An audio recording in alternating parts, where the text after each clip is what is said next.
I mean, just the new guys, just watching them, the new additions we have from Chris Dunn to Derrick Jones Jr.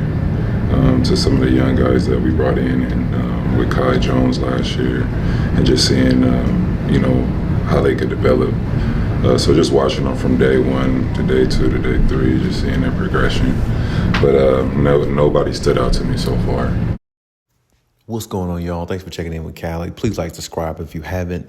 So Kawhi Leonard's comments have pretty much went viral in regards to him speaking about his team. And you hear him say, when they ask him, like, what has stood out to him in regards to his new teammates and the way the team is constructed now. And ultimately, Kawhi said, nobody stands out to me. Nothing stood out to me.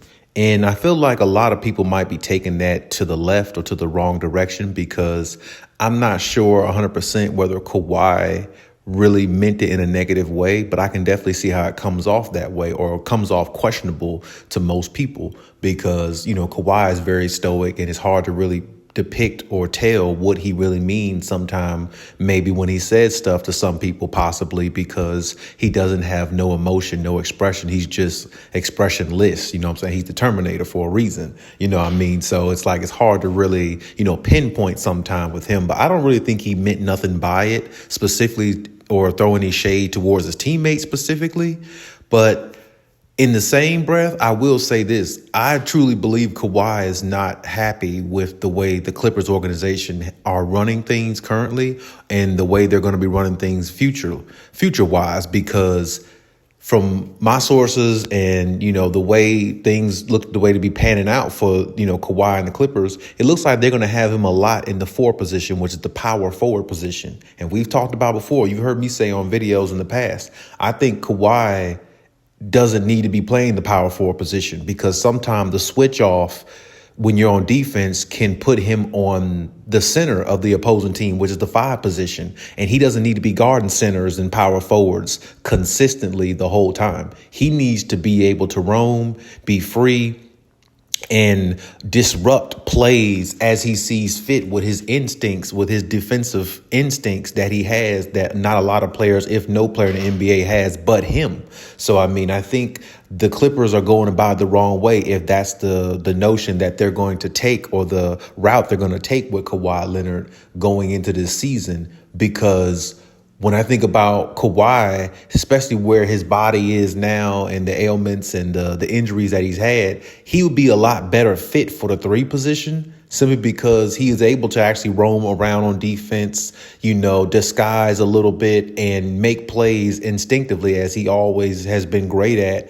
And I think that's always been, Kawhi at his best. If you look at him on Toronto, especially with the Spurs, he played the 3 position because that was really where he fit best. And that's really where it's better for him, because once he switches off on the 4 position and switch back and forth, every now and then they will have him go on the perimeter and guard maybe a point guard here and there to maybe kind of throw different looks at him. But if you got Kawhi at the 4, he's more or less going to switch off between the 4 and the 5. And that's bigger guys, stronger guys leaning on him, body to body, and he's being physical with him. And that's not really something too much Kawhi needs at this point in his career with all the injuries that he's had. So, but I do understand somewhat, because I understand the Clippers don't have enough. They don't have, when I say enough, they don't have a lot in order to fulfill that role where they feel comfortable enough that they can get the maximum defensive effort in the 4 position and maximum offensive effort in that position, because they just don't have, another star player like they had with Paul George. They had another star player there. He can play the 4 position. Him and Kawhi can switch off between 3 and the 4 sometime. Don't have Kawhi playing it a lot, even though Ty Lue had Kawhi playing it even last year with Paul George there. So it's like, I don't really know the Clippers, thought process with that. But I can tell you now, that's not really where Kawhi thrives the best. He thrives better in the 3 position. He always has. And I think that's a mistake by the Clippers. And even though they might not have enough in that position, but that falls on them. That doesn't fall on Kawhi Leonard. You need to go out and get the necessary pieces where he does not have to expend too much energy, where he won't be available in the postseason. You just have to find a way to do that. And I think it comes down to coaching. It comes down to the front office. It comes down to the decision makers, recruiters, whatever you want to call them, front office men. It comes down to them. It comes down to Steve Ballmer. You got to make good decisions and get the right pieces around this man and around this team where they can be competitive and compete for a championship. That's just the way it is. And this is my problem with teams like the Clippers sometimes. You know, you got an owner in Steve Ballmer, who this guy is, his mind is really built around Microsoft. You look on YouTube and stuff like that, you see commercials with him doing Microsoft,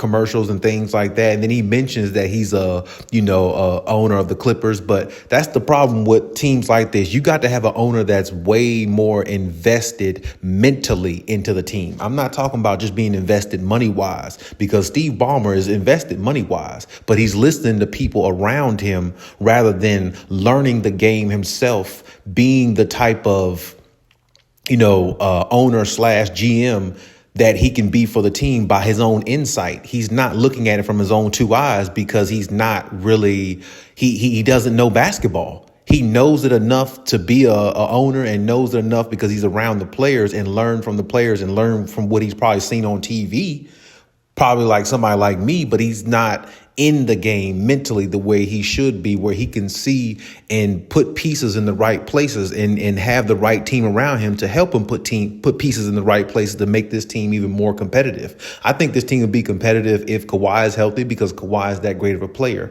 But that's asking a lot of onus to put on a player like Kawhi, who's been through injuries, even though he's still great. But you want to put less on his plate if possible, because you want him to last during the season all the way into the playoffs, so you can get the best out of him, so you can go for a run in the playoffs.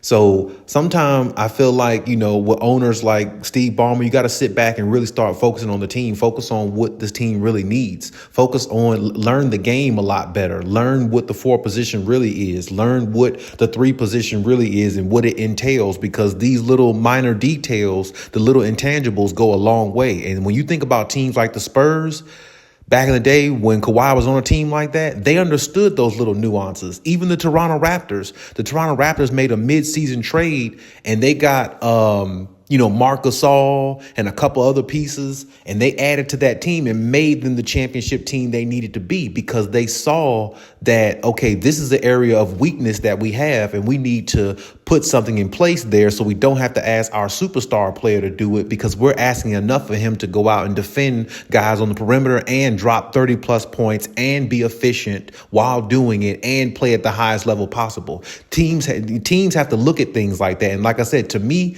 the good teams, the good managers, the good front office men, the good owners of teams look at things like that, and they try to implement every area of weakness, which will help their team be more valuable and better and, be more concise when they're on the floor to make decisions and go out there and put it on display and be the best team they could be to their fan base. And I think that's something that the Clippers as an organization whole wise, everybody has to work on. They just have to, because to me, they're putting Kawhi more in harm's way than anything. So I understand, people might take this comment viral. This comment, Kawhi went viral in a negative way, but I don't really think he was talking really negative. I don't think he meant to be negative towards his teammates. I just don't think that, Kawhi is overly excited about the season and the direction of the team. And this is one reason why I said before, don't be surprised if after this season, Kawhi just walks. If he has a good season where he can play 60 plus games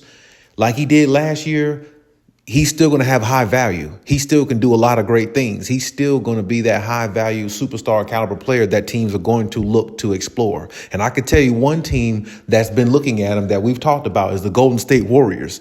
That's one team I think that he definitely would look at. He don't have to move from California. He's in Southern California still from that perspective. So, I'm not sure if the Clippers don't really try to make some moves at the trade deadline, or maybe make a move silently here before the season starts, just as the New York Knicks did. I just don't think Kawhi is going to be fully engaged. I don't think he has nothing against his teammates personally, but just the overall process, I think he has something against. And And I think that Kawhi is not really happy or in tune too much with the way everything is. He's just going to go along with it and bide his time. And unless they make any changes, if they make some good changes that he likes, of course, I think he might actually stay. But if they don't, definitely don't be surprised if he leaves.